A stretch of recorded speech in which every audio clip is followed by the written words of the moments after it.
The water turned red before I could scream. Not blood. Worse. The reflection of my son's favorite toy airplane, sinking slowly as his small body floated face down in our infinity pool. 3 years old. 3 seconds away from death.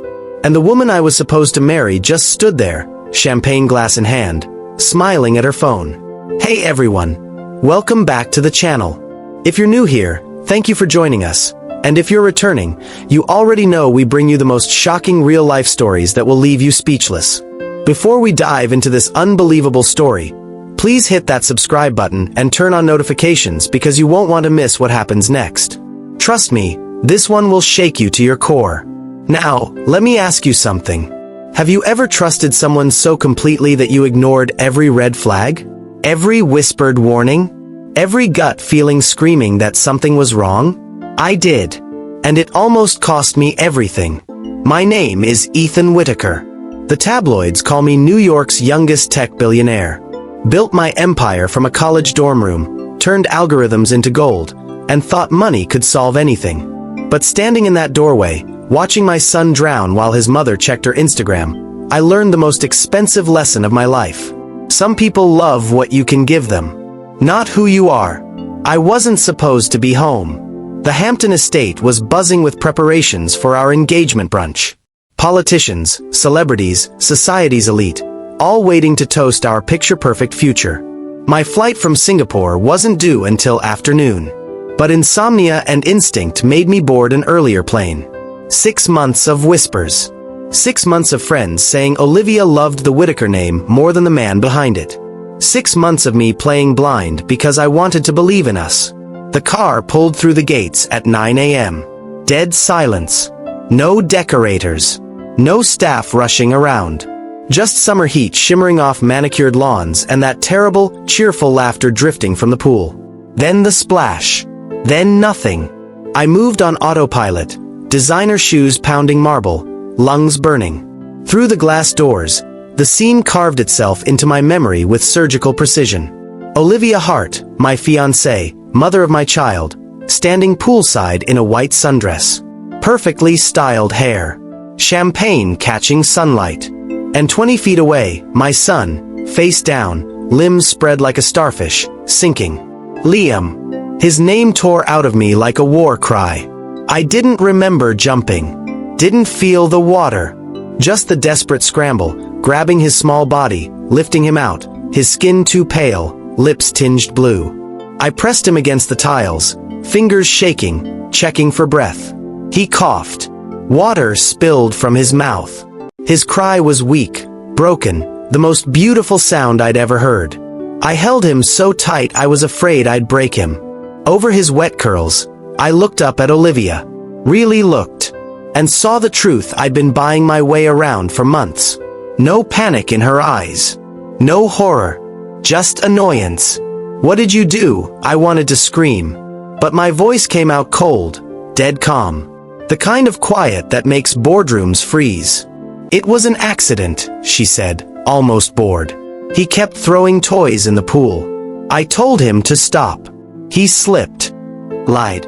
I'd seen it from the doorway. Seen her hands on his shoulders. Seen the deliberate push. Seen her turn away before he even hit the water. Something inside me cracked. Not broke. Transformed. The man who negotiated billion-dollar deals, who smiled for cameras, who played nice for shareholders, that man drowned in the pool with my son. What climbed out was something colder. Sharper. I pulled out my phone with one hand. Liam clutched against my chest with the other. My head of security answered on the first ring. Get Dr. Keaton to the East Wing. Now. And call the police. Olivia's champagne glass slipped. Shattered on limestone. Ethan, you're overreacting. It was an accident. He's fine. I stood, water pouring off my suit, my son's heartbeat fluttering against mine like a trapped bird. He's alive. That's not the same as fine. And you. My eyes locked on hers. She actually stepped back. You're done. Footsteps thundered. Staff appeared, faces white with shock. My security team surrounded us. Somewhere in the distance, sirens wailed, growing louder. The city was about to wake up to a very different headline. And Olivia Hart was about to learn that hell hath no fury like a father protecting his son. If you're as shocked as I was, hit that like button and drop a comment telling me what you would have done in my position. Would you have stayed calm? Would you have called the police? Or would you have done something else entirely? Let me know below. And make sure you're subscribed because what happens next will stun you even more. Dr. Keaton's hands moved over Liam's small chest with practiced precision. Stethoscope, pulse check, pupils. My son whimpered, reaching for me from the examination table in our East Wing medical suite. Yes, we had a full medical suite. When you're worth $9 billion, you buy peace of mind in square footage. Didn't help. Nothing helped the image burned into my brain. My child. Floating. Dying. Vitals are stable, Dr. Keaton said quietly. Minimal water in the lungs. He's lucky you got to him when you did. Another 30 seconds. She stopped, seeing my face. He's going to be fine, Ethan. Fine. That word again. I nodded, not trusting my voice. Outside the suite, chaos bloomed like wildfire. Police cruisers lined the driveway. Officers questioned staff. Olivia's voice carried through the halls, high-pitched, performing innocence for anyone who'd listen. My head of security, Marcus, stood guard at the door, jaw tight, waiting for orders. I'd built an empire on calculated decisions, on seeing 3 moves ahead, on turning chaos into profit. Right now, holding my son's tiny hand, I couldn't think past the next breath. How did I get here? Flashback hit me like a freight train. 5 years ago, scrappy startup founder, sleeping on a futon, coding 18-hour days. I'd had nothing but an algorithm and audacity. Then Datacore bought my software for $600 million. Overnight, I became the story. Rags to riches. American dream on steroids. The money came with sharks. Everyone wanted a piece. Investors. Competitors. Women who saw dollar signs instead of a person. I learned fast to trust no one. Built walls higher than my penthouse. Then I met Olivia at a charity gala. She was different, I thought. Old money, already wealthy, didn't need mine. She laughed at my jokes, not my bank account. Volunteered at children's hospitals. Posted about causes, not designer bags. When she got pregnant 6 months into dating, I convinced myself it was fate. We'd build something real. A family. Legacy beyond quarterly earnings. God, I was stupid. She played me like a maestro. Every smile calculated. Every tender moment scripted. And I bought it all because I wanted so badly to believe that someone could love the man I was before the billions. Mr. Whitaker? A detective stood in the doorway. Young, sharp-eyed, notepad ready. I need to ask you some questions about what you witnessed. What I witnessed. Clinical language for watching attempted murder. I kissed Liam's forehead, whispered promises I intended to keep, and followed the detective into the hall. Marcus fell into step beside me, handed me his tablet without a word. Security footage. 4 camera angles. Time-stamped. Crystal clear. Olivia, crouching beside the pool, talking to Liam. Him shaking his head, clutching his toy. Her face twisting with irritation. Then her hands, both of them, palms flat against his small back. The push. His splash. Her turning away, picking up her phone, scrolling while my son fought for air. 23 seconds. She let him struggle for 23 seconds before I crashed through those doors. Cold rage settled into my bones like winter. Show this to the detective, I said. My voice sounded like gravel. Every angle. Then send copies to my lawyers. And Marcus. I met his eyes. Find out everything. Bank accounts, phone records, emails, every person she's contacted in the last year. I want to know who I was sleeping next to. Because this wasn't impulse. You don't let a child drown with that kind of calm unless you've crossed a line long before. Marcus nodded, already texting his team. The detective reviewed the footage, face hardening with each replay. When he looked up, his expression said everything. This wasn't going to be quietly swept away. This was criminal. Mr. Whitaker, I need you to walk me through exactly what you saw. So I did. Every detail. The glass doors. The laughter. The splash. Her indifference. My testimony was ice. Factual. Devastating. Down the hall, Olivia's voice rose, demanding her lawyer, her rights, her publicist. Playing victim. She was good at that. But I was better at winning. The detective closed his notebook. We'll need to take her in for questioning. Given the video evidence and your account, we're looking at child endangerment at minimum. Possibly attempted. I understand. He hesitated. The media's already outside. This is going to be everywhere by tonight. I glanced toward the window. News vans clustered like vultures at the gate. Cameras with telephoto lenses. Reporters shouting questions at my staff. Let them come. Let the world see exactly who she was. Mr. Whitaker? Marcus's voice was tight. You need to see this. He pulled up another screen. Financial records. Offshore accounts. Stock transactions under my company's name, signatures forged. Money siphoned in amounts small enough to avoid immediate detection, but large enough to total millions. She hadn't just tried to kill my son. She'd been robbing me blind for months. My hand curled into a fist. The tablet screen cracked under pressure. Every loving word. Every promise. Every moment I'd trusted her with my child, my home, my future. All of it. Lies built on theft and something so dark I couldn't even name it. What kind of person does this? What kind of monster was I about to marry? The detective's radio crackled. Officers were bringing Olivia to the precinct. She was screaming now, demanding to see me, to explain, spinning stories that wouldn't hold up against video evidence. I walked back into the medical suite. Liam had fallen asleep, exhausted from trauma his small mind couldn't process. Dr. Keaton monitored him quietly, giving me space. I sat beside him, watching his chest rise and fall. So fragile. So innocent. This little boy trusted me to keep him safe, and I'd brought a viper into our home.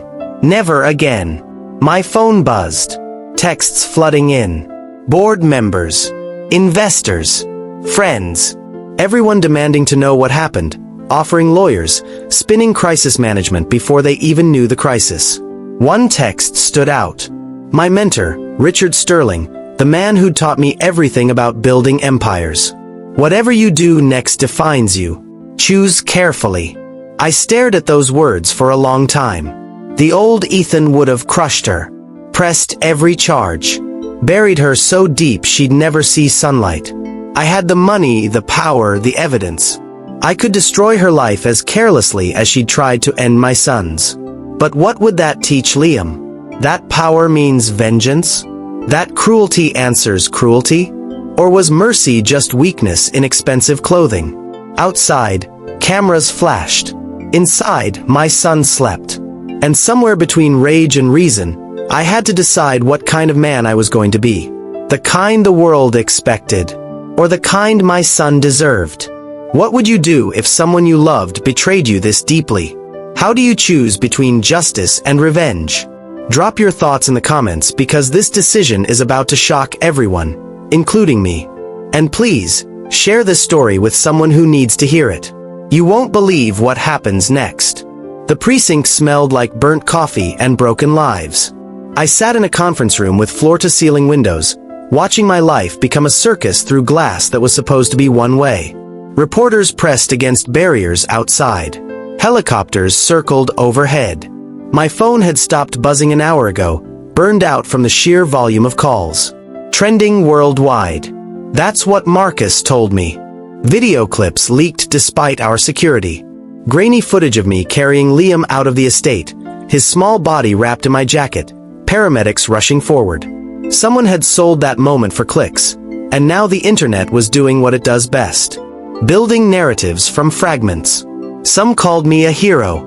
Others questioned why I wasn't watching my son in the first place. A few conspiracy theorists suggested I'd staged the whole thing for publicity. The internet was a dumpster fire, and my family was the gasoline. Detective Chen entered, tablet in hand, expression unreadable. She was mid-40s, sharp as broken glass, with eyes that had seen too much to be fooled by money or charm. Ms. Hart is claiming this was a misunderstanding, she said, sitting across from me. Says your son was playing too rough by the pool. She asked him to step back. He lost his balance. She froze in shock, couldn't move.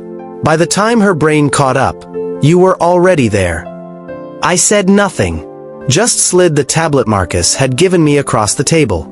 Detective Chen watched the footage. Once. Twice.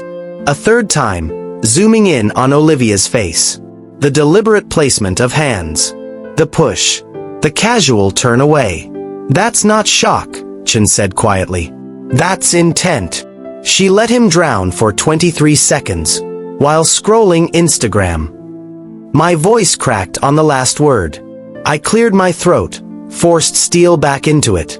What happens now? We're charging her with reckless endangerment of a child. The DA is reviewing for attempted murder, but that's harder to prove without direct evidence of intent to kill. A defense attorney will argue momentary lapse in judgment, postpartum issues, mental health crisis, anything to create reasonable doubt. She pushed my 3-year-old son into a pool and walked away. What doubt? Chen's expression softened. Not much, but enough. I believe you, Mr. Whitaker. I've watched that video a dozen times. But belief and conviction are different animals. Juries are unpredictable, especially when the defendant looks like her. Beautiful. Wealthy. White. Tears on demand. I understood what Chen wasn't saying. Olivia would play the victim brilliantly. Wronged woman accused by paranoid billionaire. Devoted mother suffering a mental breakdown. The media would eat it up. What about the financial fraud? I asked. Offshore accounts, forged signatures, embezzlement? That helps establish pattern of deception. We're building a case, but these things take time. Time. Liam didn't have time when he was drowning. Chen leaned forward. I need to prepare you. Ms. Hart's attorney is spinning a counter-narrative. They're claiming you've been emotionally abusive. That she's been afraid of you for months. That today was an accident blown out of proportion by a controlling partner looking for an excuse to destroy her. The room tilted.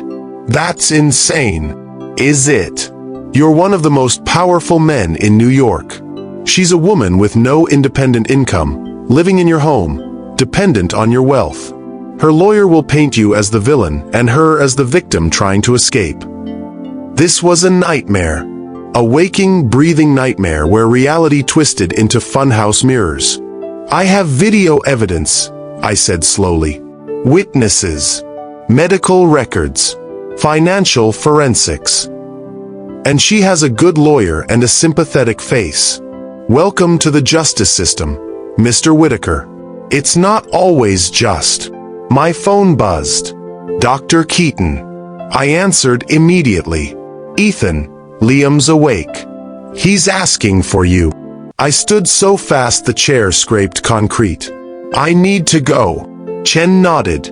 We'll be in touch. And Mr. Whitaker? Keep that video safe. Make copies. Store them everywhere. Because this is about to get uglier than you can imagine. She had no idea how ugly I could imagine. The drive to Mount Sinai took 17 minutes. Marcus drove while I sat in back, scrolling through news alerts that made my stomach turn. Olivia's publicist had released a statement. Heartbroken mother devastated by false accusations. Praying for her son's recovery. Asking for privacy during this difficult time. Not our son. Her son. The comment sections were battlefield. Half defending her. Half calling for her arrest. Everyone had an opinion. No one knew the truth. And the truth was drowning in the noise. Mount Sinai's private wing was blessedly quiet. Security kept reporters at bay. I walked through sterile halls that smelled like antiseptic and fear, into a room where my son sat propped on pillows, looking impossibly small against white sheets. Daddy! His face lit up. No fear. No trauma. Just pure, uncomplicated joy at seeing me. I crossed the room in 3 strides, gathered him carefully into my arms. He was warm, solid, alive. My hands shook. "Hey, buddy. How are you feeling? My throat hurts. And I'm hungry. Can we get pancakes?" Pancakes. The world was ending, and my son wanted pancakes. I laughed, almost crying. "Yeah, we can get pancakes." Dr. Keaton smiled from the doorway. All tests came back clear. No lasting damage to the lungs. "We want to keep him overnight for observation, but he's going to be fine." Fine. That impossible word. Liam pulled back, studying my face with those eyes too wise for 3 years. "Where's Mommy?" The question was a knife. How do you explain evil to innocence? How do you tell your child that the person who should protect him tried to hurt him? "Mommy's not here right now," I said carefully. "But I am. And I'm not going anywhere." "Okay." He nodded, already distracted by the TV playing cartoons. Simple. Easy. The way childhood should be. I stayed with him for hours. Read books. Played games. Pretended the world outside didn't exist. But eventually, he fell asleep, exhausted again, and I had to face reality. Marcus waited in the hallway. His expression was grim. "What now?" I asked. "Olivia posted bail an hour ago. She's giving an interview to Channel 7 at 6. Of course she was. Victim tour starting early. And there's something else." Marcus hesitated. "We found emails. Between her and someone named Derek Castellano. I know who he is. My competitor. CEO of TechCorp. We'd been in a hostile acquisition battle for months." "What kind of emails?" "The kind that suggests this wasn't just about money. She was feeding him inside information. Trade secrets. Merger details. Everything. Corporate espionage. On top of attempted murder and embezzlement.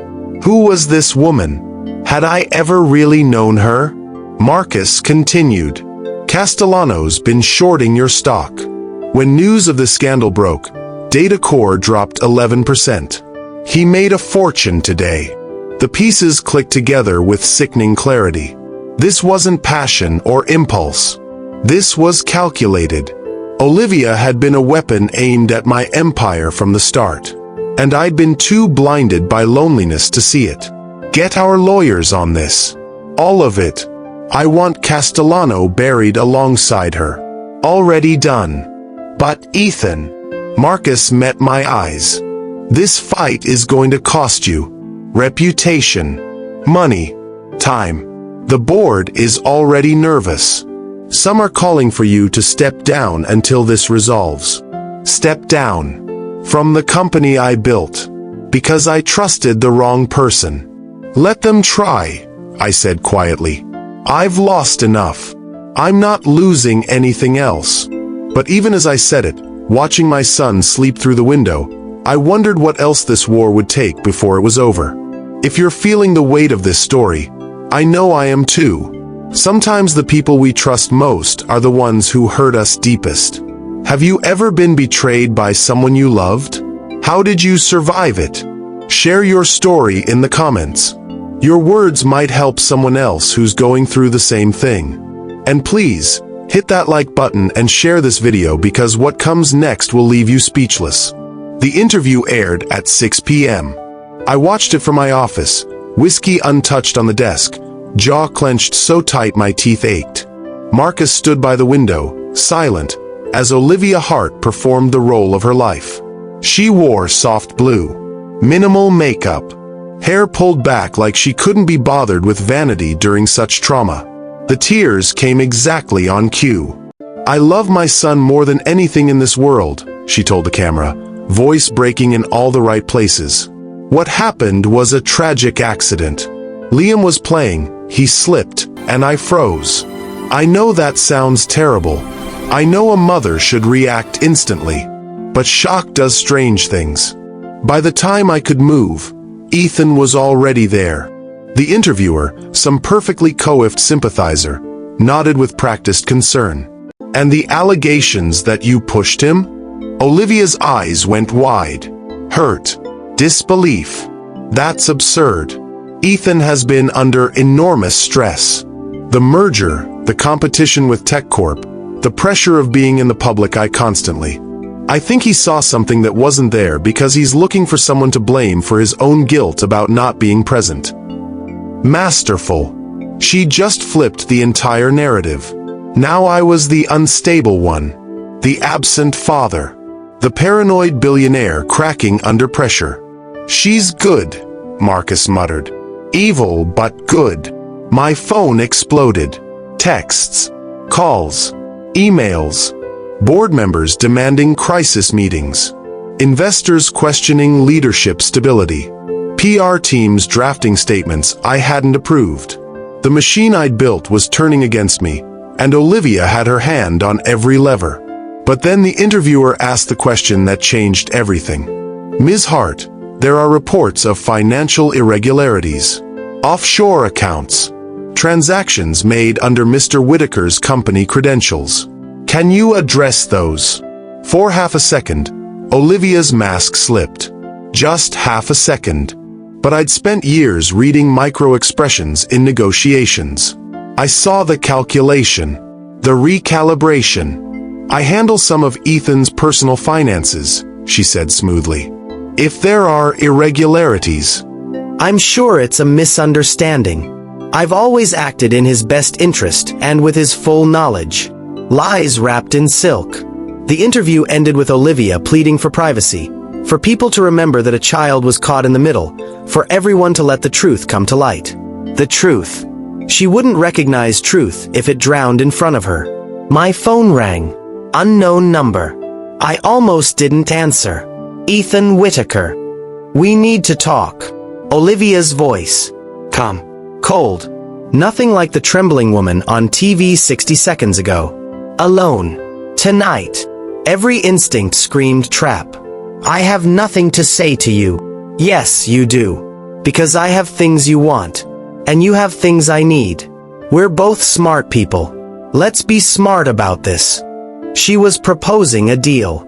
After everything, she thought this was negotiable. The Plaza. Penthouse suite. 9 p.m., she continued. Come alone or I release files that will destroy data core before morning. Stock manipulation. Insider trading. All with your digital signature. Fake, obviously, but good luck proving that before your company collapses. The line went dead. Marcus was already shaking his head. Don't go. It's a setup. She'll record you, twist your words, use it against you. He was right. It was stupid. Dangerous. Exactly what she wanted. But I needed to look her in the eye. Needed to understand how I'd been so catastrophically wrong about another human being. Have a team outside, I said. If I'm not out in an hour, come in. The plaza at night was all old money and new secrets. I took the private elevator to the penthouse. Security footage tracking every step. Let her try to spin this. I had witnesses. Proof. Protection. She answered the door in black. Not seductive. Businesslike. This wasn't about emotion anymore. Maybe it never had been. The suite was magazine perfect. Champagne chilling. City lights glittering through floor-to-ceiling windows. A stage set for negotiation. Drink, she offered. Say what you need to say, Olivia. She smiled. Not warmly. You always were efficient. I admired that about you. Still do. You tried to kill our son. I tried to scare him. There's a difference. She said it like discussing stock options. Casual. Matter of fact. He was whining. Demanding attention. I just wanted him to stop. The push was harder than I intended. And yes, I waited before reacting. I wanted him frightened enough to learn a lesson. My vision went red. He's 3 years old. He's leverage. Just like this engagement. Just like everything between us. You're brilliant with algorithms, Ethan, but painfully stupid about people. You actually thought I loved you." She laughed. Sharp. Bitter. "I loved what you could give me. The houses. The status. The power of being Mrs. Whitaker. And when Derek offered me more, well, business is business." Derek Castellano. My competitor. Her partner. "How much did he pay you?" I asked quietly. "Enough. Plus a percentage of his profits when data core tanks. Which it will, unless you're very reasonable tonight." This was extortion. Blackmail wrapped in threats, wrapped in the face of someone I'd once imagined a future with. "What do you want?" 50 million. Wired to my account by midnight. In exchange, I drop all parental rights to Liam. You never see me again. The charges go away because I recant my statement. And all those pesky files implicating you in fraud disappear. She was selling our son, pricing him at 50 million like a corporate asset. And if I refuse? Olivia walked to the window, silhouette sharp against the city. Then I fight. Custody battle. You'll win eventually, but it'll take years. Meanwhile, those files leak. Data core crashes. Your board removes you. By the time the truth comes out, you'll have nothing.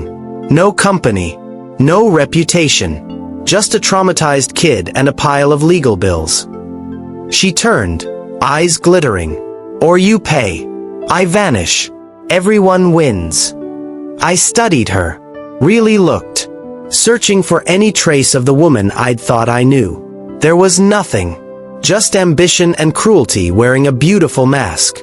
I need time to think, I said. You have until midnight. After that, the price doubles and the offer expires. I walked to the door, hand on the handle, then stopped. Did you ever love him? Even a little? Our son. The question seemed to genuinely confuse her. Love.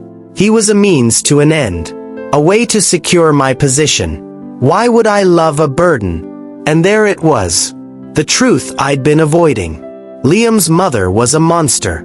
And I'd brought her into our lives. I left without another word.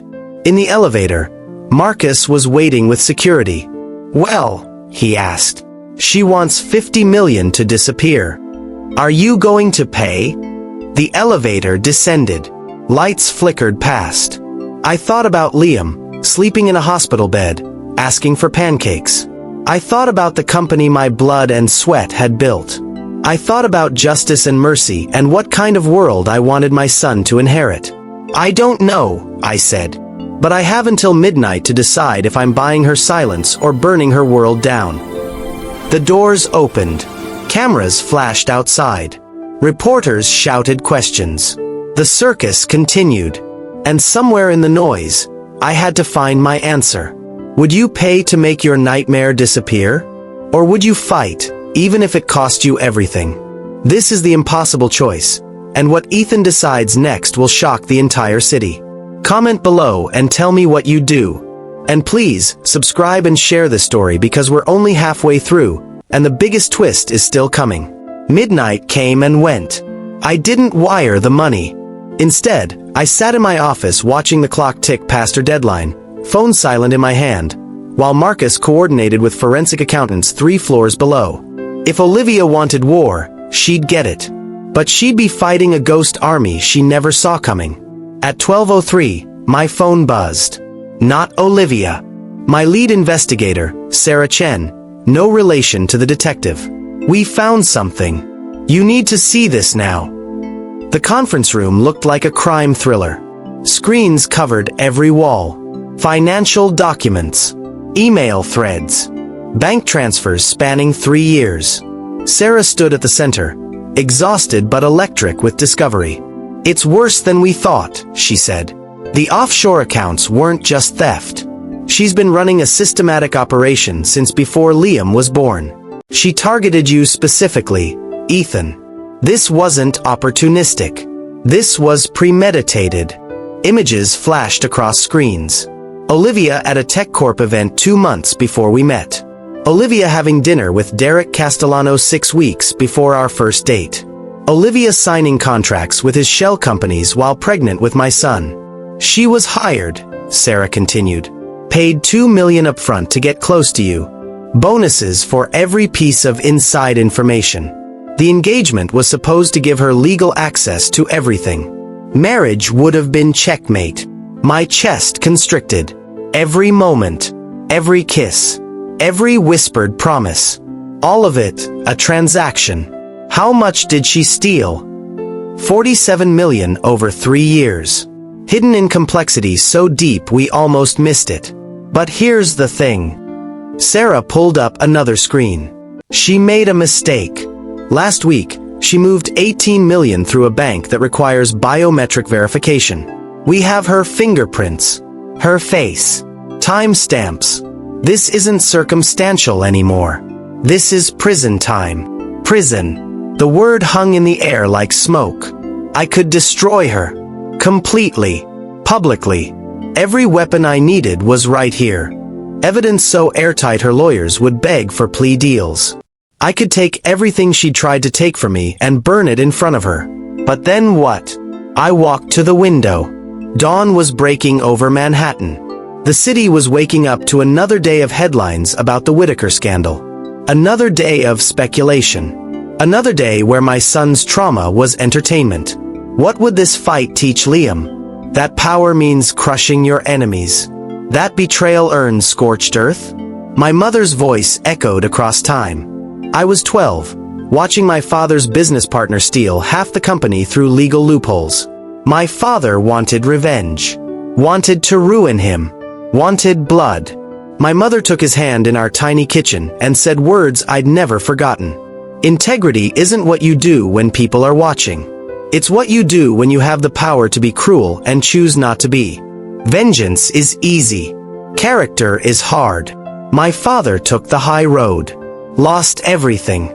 We lived in a one-bedroom apartment for 3 years while he rebuilt. But he rebuilt clean. When he died, I was 19, and his funeral was packed with people whose lives he'd touched. The business partner who betrayed him didn't come. Last I heard, he died alone and bitter, surrounded by money and nothing else. I'd built my empire on my father's ashes. Used his lessons. Used his integrity. But I'd forgotten that money can't buy character. It can only reveal what was already there. Sarah, I said slowly, send everything to the DA. All of it. But I want something else. What? Every charity Olivia ever claimed to support. Every cause she used for photo ops. I want a list by morning. Marcus frowned. Why? Because I'm going to show this city what real justice looks like. My phone rang. Olivia. Right on schedule. Her deadline had passed, so now came threats. I answered. You made a mistake, she hissed. No performance now. Just venom. I'm releasing everything. By sunrise, you'll be. In front of cameras announcing the Liam Light Foundation, I interrupted.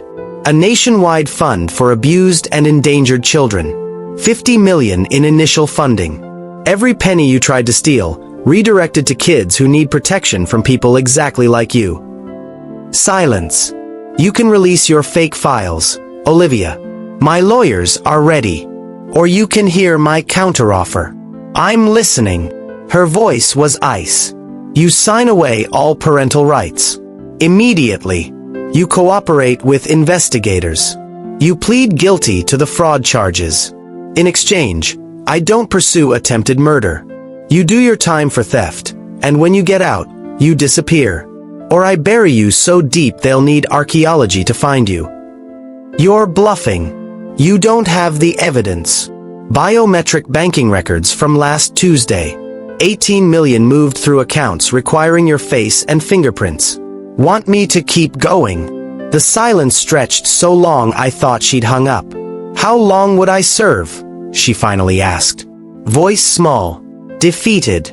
My lawyers estimate 3 to 5 with good behavior. Or we go to trial, add attempted murder of a child, and you never see daylight again. Your choice. You have 1 hour. I hung up. Marcus stared at me. You're letting her off easy. She tried to kill your son. I'm letting the law handle her. There's a difference between justice and revenge. One of them lets me sleep at night. One of them makes me just like her. But even as I said it, rage burned under my skin. The woman who'd pushed my child into a pool would serve maybe 5 years. Would walk free while Liam grew up without a mother because his mother was a monster. Was mercy just weakness in expensive packaging? Or was it the hardest choice I'd ever make? My phone buzzed. Message from Olivia's lawyer. One word. Deal. Have you ever had to choose between revenge and doing what's right? It's the hardest decision anyone can make. Drop a comment and tell me which path you'd choose. Would you destroy someone who hurt your child, or would you take the high road? There's no wrong answer, only honest ones. And make sure you're subscribed because what happens at the press conference will leave you absolutely stunned. The press conference was set for noon. City Hall steps. Every major outlet confirmed attendance. Twitter was already ablaze with speculation about what the scorned billionaire would say. Vegas had odds on whether I'd cry, rage, or announce a lawsuit that would break records. They had no idea. Marcus checked the microphone setup one last time. Security is everywhere. We've screened every reporter. You're safe. Safe. Funny word. I'd never be safe again. Not really. Not when I knew how close evil could get while wearing a smile. Liam was back at the estate with Dr. Keaton and a security team that could protect a president. He'd asked me this morning why everyone was taking pictures of our house. I told him people were interested in the good things we were going to do. He'd smiled, gone back to his pancakes, and I'd fought the urge to lock him away from the world forever. Through the building's glass doors, I could see the crowd. Hundreds of reporters. Cameras stacked like artillery. The city held its breath. My lawyer approached, concern etched into every line of his face. Ethan, last chance to reconsider. A statement this public, this unconventional, it's risky. The board already thinks you're unstable. This might confirm their fears. Then let them vote me out, I said quietly. I didn't build Data Core to serve the board. I built it to prove that innovation matters more than pedigree. If they forgot that, maybe it's time for new leadership anyway. You don't mean that. I looked at him. This man had negotiated billion-dollar deals on my behalf, had protected my interests for 7 years. But he'd never understood what drove me. Money was a tool. Power was a responsibility. And right now, my responsibility was showing my son that strength doesn't mean cruelty. I mean every word. Now let's go. The doors opened. Sound hit like a physical wall. Shouting reporters. Clicking cameras. Helicopter blades overhead. I walked to the podium, and silence fell like a curtain. They expected fire. They'd get something else entirely. Good afternoon. Thank you for coming. My voice was steady. Come. 5 days ago, I witnessed something that changed me fundamentally. My 3-year-old son nearly drowned while the person who should have protected him stood by and did nothing. Many of you have seen the video. You know what happened. You know who's responsible. Murmurs rippled through the crowd. Here it comes, their faces said. The vengeance. The destruction. I spent these past days consumed by rage. By the need for revenge. I have the evidence, the resources, and the legal right to destroy the person who did this. And I won't lie to you, part of me wanted that. Wanted to watch her lose everything like I almost lost my son. Cameras zoomed closer. Reporters leaned forward. But then I thought about Liam. About the world he's growing up in. A world that confuses power with strength. That thinks mercy is weakness. That believes justice only comes through cruelty. I gripped the podium. The words I'd rehearsed 100 times suddenly felt inadequate. I don't want to raise my son in that world. So I'm choosing differently. Olivia Hart will face legal consequences for her actions. She's cooperating with authorities on fraud charges and will serve time. But I'm not pursuing attempted murder charges. Not because she deserves mercy, but because my son deserves a father who breaks cycles instead of continuing them. The crowd erupted. Reporters shouting over each other. Mr. Whitaker, are you saying she gets away with it? What about justice? Is this a cover-up? I raised my hand. Silence fell again. Justice isn't the same as revenge. She'll serve years in prison. She'll lose her freedom, her reputation, everything she valued. But more importantly, every dollar she tried to steal, every scheme she built, all of it is being redirected into something that actually matters. Behind me, the screen lit up. The Liam Light Foundation logo. Mission statement. Programs for abused children. Nationwide reach. 50 million in confirmed funding. This foundation will protect kids who can't protect themselves. We'll give voices to the voiceless. We'll prove that even from tragedy, we can build something beautiful. Because that's what I want my son to learn. Not that power means crushing your enemies, but that it means lifting up the vulnerable. A reporter in front, older woman with kind eyes, stood. Mr. Whitaker, many will say you're letting her off easy. Maybe they're right, but I'd rather be accused of too much mercy than not enough humanity. My son is safe. He's healing, and he'll grow up knowing his father chose compassion over cruelty. That's worth more than any revenge. Another reporter. What about DataCore? The board. Your company's future. I smiled. Genuinely. For the first time in days. If my company can't survive me choosing integrity, then it doesn't deserve to. I built DataCore on innovation and principle. If the board forgets that, they can find new leadership. But I won't sacrifice my values for stock prices. The questions kept coming. I answered each one. Calm. Measured. Honest. No polish. No performance. Just a father trying to do right by his kid in a world that makes that incredibly hard. 40 minutes later, as I walked back through those glass doors, Marcus pulled up his phone. Social media was exploding. But not with outrage. With something else. Respect. Fathers posting about breaking cycles. Mothers sharing stories of choosing healing over hate. Survivors of abuse saying they finally felt seen. The foundation's website had crashed from donation traffic. Corporate sponsors were calling, wanting to contribute. And the trending hashtag wasn't about scandal. It was about something I'd never expected. Hope. But as we drove back to the estate, Marcus's expression darkened. What's wrong? I asked. He showed me his phone. Email from an unknown sender. No subject line. Just a photo. Olivia. Not in prison. Not cooperating with authorities like she'd agreed. Boarding a private jet to somewhere with no extradition treaty. Smiling. She'd played me one last time.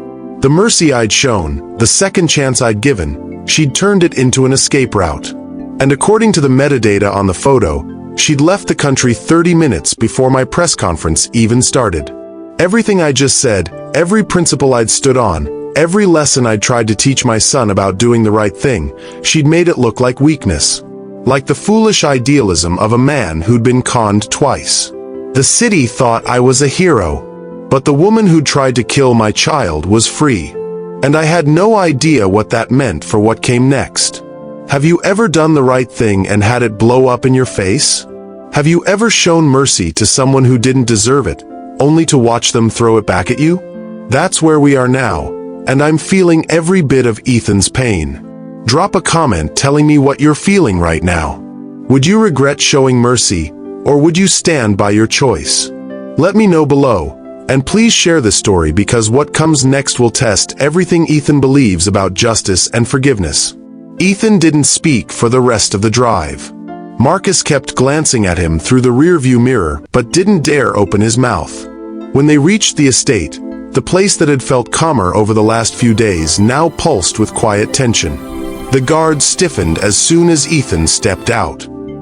He went straight inside, past the curious stares of staff, into the study where floor-to-ceiling windows overlooked the lawn and the pool that had almost taken his son. The late sunlight bounced off the water, It should have been beautiful, but it looked like betrayal made liquid. He set his phone on the desk and played the photo again.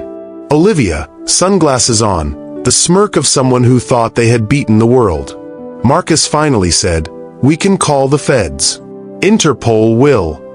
Ethan held up a hand. "No. She'll expect that. She'll vanish deeper." "You're not seriously thinking." "I'm thinking about my son. About what he'll see when he's old enough to look back on this." He turned toward Marcus. "I promised I wouldn't become what she made me. I'm still keeping that promise. But mercy doesn't mean inaction." Marcus frowned. "So what's next?" Ethan's gaze drifted to the framed blueprint of his first invention hanging on the wall, the one he built at 21 in his college dorm. Below it sat his father's old chessboard. He picked up a pawn, rolled it between his fingers. "You ever notice," he said quietly, "that the pawn's the only piece that can transform when it reaches the end?" He placed the piece back down and looked up, voice steady now. "We make a move she won't see coming. If she wants to live as a ghost, fine. We make the truth louder than her freedom." 2 hours later, he was at Data Corps' headquarters. The building was almost empty, only the night team security in the lobby. In his office, the city sprawled below like a sheet of light. He opened a live stream window, the same secure feed used for the Foundation. Within minutes, thousands of notifications pinged. He began recording. "I told you all I'd choose compassion," he said to the camera. "That hasn't changed. But compassion can still carry truth. The person who tried to take my son is still out there. I won't let her rewrite this story as her victory." He detailed everything: undisputed evidence, financial crimes, the data trail she left while escaping. Then he made a final promise. Any money she managed to hide offshore would be traced and donated to the Foundation in her name.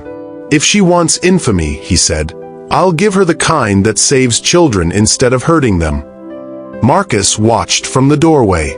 "You just turned her escape into her punishment." Ethan nodded. "She taught me fear once. Now she'll teach the world repentance." When he ended the broadcast, phone calls flooded in, reporters, law enforcement, charities. But he ignored them. He walked outside into the courtyard where the cicadas sang and the night air smelled of rain.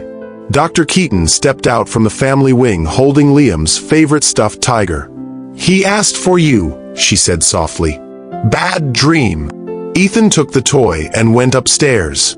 His son sat up in bed, tears streaking his cheeks. "Did the bad lady come back?" Ethan climbed beside him, pulling him close. "No, buddy. She's gone. And we're okay." Liam's head rested against his chest. Within minutes his breathing evened out again. Ethan stared into the dark room lit only by the nightlight on the dresser. Forgiveness and justice. Two sides of a coin he'd been flipping for days. Maybe this was the only balance there'd ever be. Protecting the innocent without surrendering to hate. Downstairs, Marcus stood under the entry chandelier, reading a message from an overseas contact. He hesitated, then set the phone quietly on the table where Ethan would find it in the morning. The text glowed on the screen. Subject located. Country confirmed. Waiting on your word. Outside, thunder rolled somewhere out on the coast. Whether Ethan would send that word or not, no one yet knew. If you can feel the storm gathering again, hit the like button. It helps more people find stories about courage that refuses to turn into cruelty. Drop a comment. Should Ethan hunt her down or keep choosing mercy?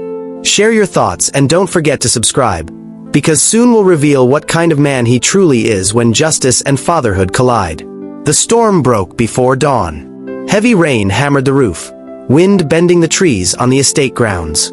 Ethan woke from a restless half-sleep to the rhythmic patter, that half-dreaming space where guilt sounds like footsteps. He got up quietly, careful not to wake Liam, and padded barefoot to his study. The phone Marcus had left glowed faintly on the desk. The message still pulsed like a heartbeat.